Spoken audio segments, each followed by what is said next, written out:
रात के 3:12 पर सीसीटीवी कैमरा खुद ब खुद ऑन हुआ और उसमें जो दिख रहा था वो ना इंसान था ना जानवर, और सबसे डर की बात, वो कैमरे की तरफ मुस्कुरा रहा था।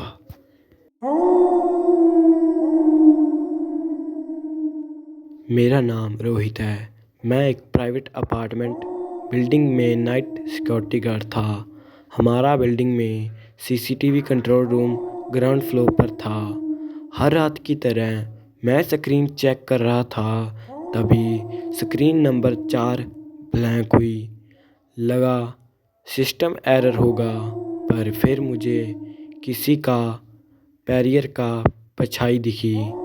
प्रॉब्लम ये थी, कैमरा हॉलवेज का था और उस टाइम वहाँ कोई भी नहीं था, तो फिर वो पैरों की परछाई किसकी थी? मैं ये सोच ही रहा था, तभी कैमरा खुद ब खुद ऑन हुआ। मैंने कैमरे को जूम किया और जो दिखा, मेरे सांस रुक गई। एक लंबा काला फिगर हॉलवे में खड़ा था। उसके पैर जमीन को टच ही नहीं कर रहे थे।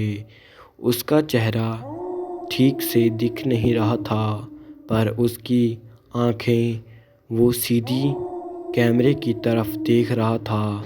मैं डर के मारे खड़ा भी नहीं हो पा रहा था। तभी वो स्लोली कैमरे की तरफ चलने लगा, पर उसकी वॉकिंग नॉर्मल नहीं थी। वो स्लाइड कर रहा था, जो कि आम आदमी कभी नहीं कर सकता। वो एकदम खड़े खड़े हवा में स्लाइड करता हुआ मेरी तरफ आ रहा था। जैसे ही वो कैमरे तक पहुंचा, मैंने झट से कैमरा बंद कर दिया। फिर मैंने डरने लगा और मैंने थोड़ी सी हिम्मत की और कैमरे को वापस ऑन किया और देखा वो अब भी स्लाइड कर रहा था।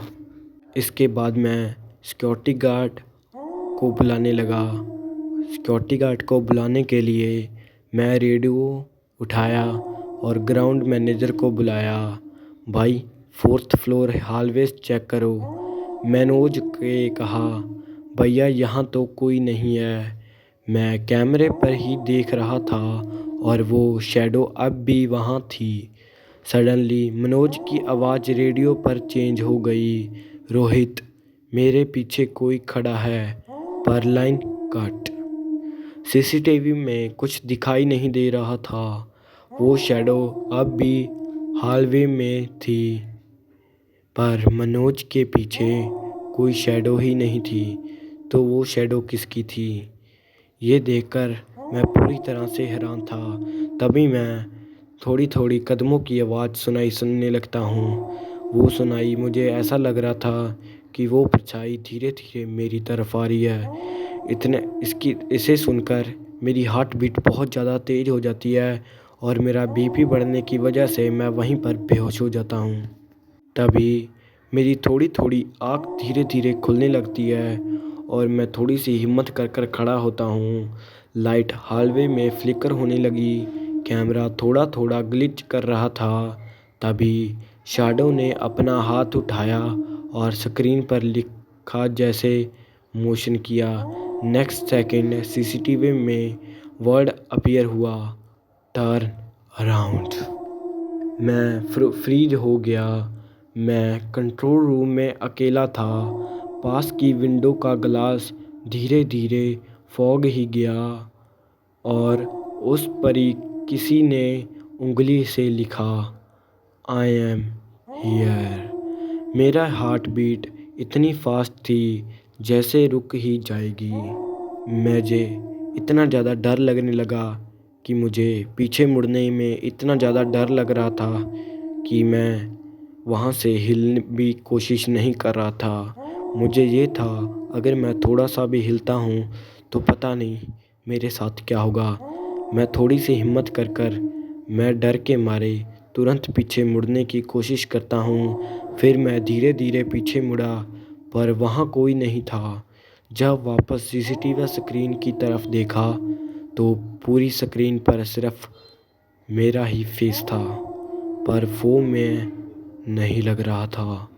उसकी रिफ्लेक्शन मुस्कुरा रही थी और उसकी आंखें बिल्कुल खाली थी। स्क्रीन सडनली ब्लैक हो गई। इसके बाद मैं वहाँ पर डर के मारे बेहोश हो जाता हूँ। मुझे कुछ पता नहीं चल रहा कि मैं कहाँ हूँ कहाँ नहीं। इसके बाद मैं अगले दिन सारी सीसीटीवी फुटेज क्रैप्ट हो गई थी। मनोज ने जॉब छोड़ दिया और ये बात मैंने आज तक किसी को नहीं बताई। 3:12 पर मेरे फ़ोन में एक मैसेज आता है, टर्न अराउंड।